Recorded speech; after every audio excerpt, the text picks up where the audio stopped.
Wrath of Man, new Guy Ritchie film, is out in theaters. It stars Jason Statham in what is now the fourth collaboration between the two gentlemen. And it is actually a remake of a French film called Cash Truck, or Le Convoyeur originally. Now, Guy Ritchie is an interesting, kind of weird director for me because he tends to be pretty hit and miss. On the one hand, he sometimes makes a fantastic, energetic movie like Snatch or Sherlock Holmes or Rock'n'Rolla. On the other hand, he's also responsible for less impressive features such as the live action version of Aladdin or King Arthur Legend of the Sword. This one seems more like his jam, which is a crime oriented film about tough guys with a lot of violence, banter, and humor. Although, on that last front, I'd say there's less of that than usual, and the movie treats itself fairly seriously. The story opens with a successful robbery shown in this extended single take from the perspective of security guards who are on a truck that handles cash transports around LA. The robbers get away with the money, but they end up killing the guards and also an unknown civilian. Then we skip to Jason Statham entering that very same security company building and getting hired as a transport guard.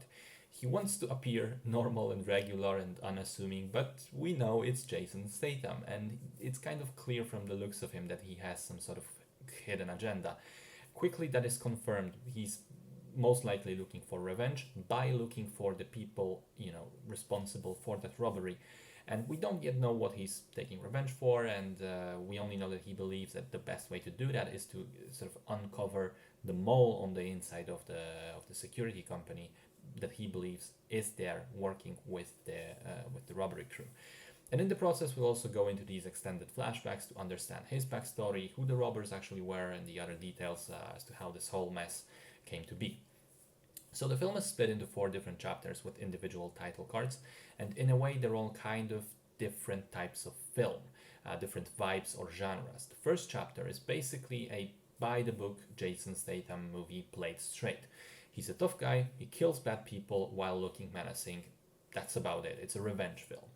Second chapter goes more into the route of a crime thriller that kind of keeps the revenge angle, but by revealing more and more details of the plot, it quickly expands the scope of what we originally thought was going on by a significant margin.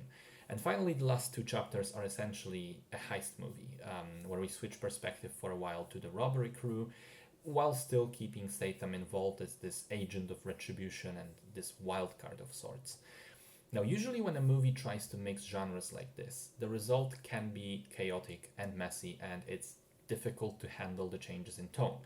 This one impressed me with how well it all clicks together. Yes, you can feel the distinct differences in the way the story is laid out between the chapters, but it stays very much on track, stays smooth and consistent throughout its runtime.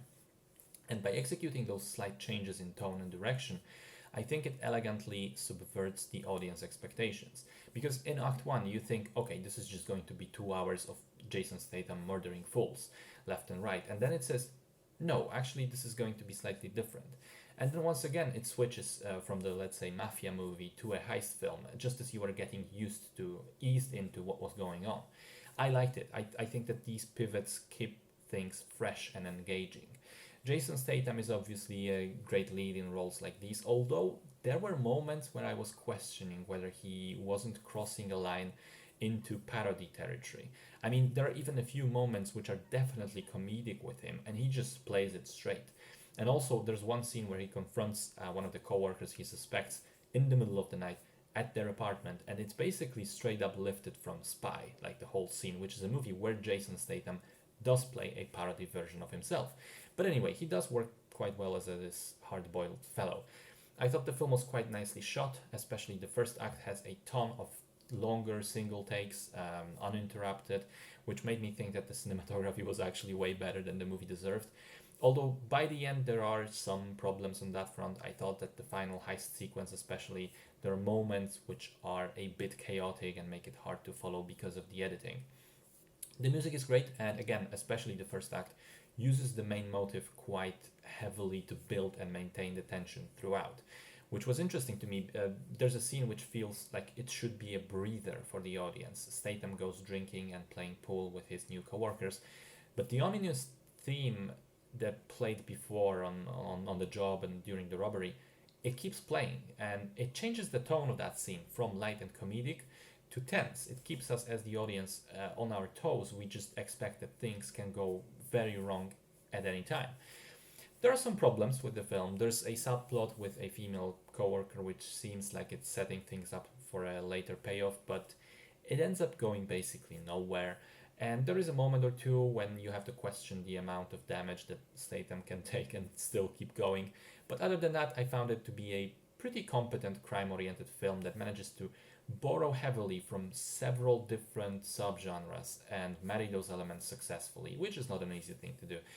It's an engaging film, it's fun, and for me at least, it was a nice surprise after the first trailer and the first act of the film. I after those I expected a much more generic Statham flick, and the end result is certainly more than that.